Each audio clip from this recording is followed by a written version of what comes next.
بھول چوک کس سے ہوتی ہے؟ جس پر شیطان کا غلبہ ہو۔ نبی کریم صلی اللہ علیہ وآلہ وسلم شیطان کے مغلوب نہیں ہے، شیطان پر غالب ہے۔ ہم اور ان میں فرق ہے۔ انما انا بشر مثلکم والی آیت ہے، کس حوالے سے ہے؟ رسول کریم بھی کھانا کھاتے ہیں، آپ بھی کھانا کھائیں۔ رسول کریم بھی شادی کرتے ہیں، آپ بھی شادی کریں۔ رسول کریم بھی سوتے ہیں، آپ بھی ضرورت کی مقدار کے مطابق سوئیں۔ یہ نہیں ہے کہ جو رسول کریم کرتے ہیں وہی کرنے کی کوشش میں آپ یہ سمجھیں کہ رسول کریم میں بن سکتا ہوں۔ نہیں، آپ وہ نہیں بن سکتے، لیکن چونکہ رسول کریم عام انسانوں کی طرح سے جیتے ہیں، لہٰذا وہ جو عام انسانوں کی طرح سے زندگی ہے اس میں وہ ہماری طرح سے بشر ہیں، اور ہمیں بھی انہی کو فالو کرنا ہے۔ اس لیے ان کو اسوہ حسنہ قرار دیا گیا ہے کہ وہ اس عالم خاکی کے لباس میں ہماری طرح جیتے ہیں۔ لیکن آیا عالم معنی میں بھی ایسا ہی ہے؟ کیا عالم روح میں بھی ایسا ہی ہے؟ سوال پیدا نہیں ہوتا۔ چہ نسبت خاک را با عالم پاک، نبی کریم کی ذات اقدس تو وہ ہے جہاں پر جب ان کے مقرب ترین صحابہ آتے تھے، پوچھتے تھے یا رسول اللہ ہمیں کبھی کبھی اپنے آپ پر شک ہونے لگتا ہے کہ ہم با ایمان ہیں یا منافق۔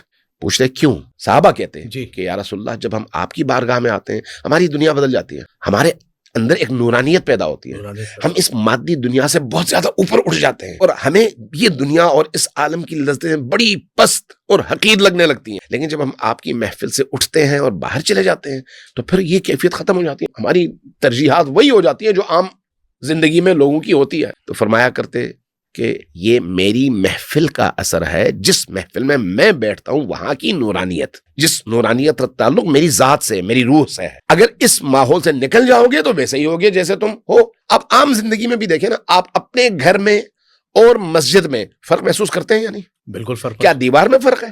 زمین کی مٹی میں فرق ہے؟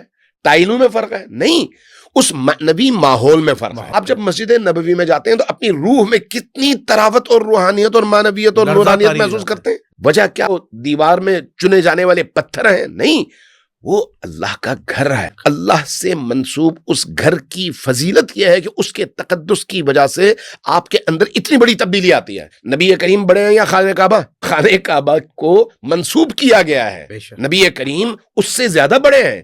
صرف نبی کریم ہی نہیں، نبی کریم کی حدیث کے مطابق خانہ کعبہ کو مخاطب کر کے فرمایا کہ اے خانہ خدا تیری عظمت بہت زیادہ ہے، لیکن ایک مؤمن انسان کی عظمت تجھ سے زیادہ ہے۔ اگر کوئی کسی مؤمن انسان کی توہین کرتا ہے تو گویا اس نے تجھے 1000 بار ڈھایا ہے۔ یعنی ایک مؤمن کو یہ مقام دیا ہے نبی کریم نے۔ خود نبی کریم کی ذات اقدس کتنی بلند ہوگی۔ لہٰذا جب اس طرح کی چیزیں ہماری احادیث کے مجموعے میں نظر آتی ہیں تو ہمیں پھر نبی کریم کی ذات سے متعلق ان احادیث اور آیات کی روشنی میں پرکھنا چاہیے اور دیکھنا چاہیے کہ نبی کریم کون ہے، اور جن کے بارے میں اس طرح کی احادیث آئی ہیں یہ آئی کہاں سے ہیں۔ یہ بالعموم یہ اسرائیلیات میں سے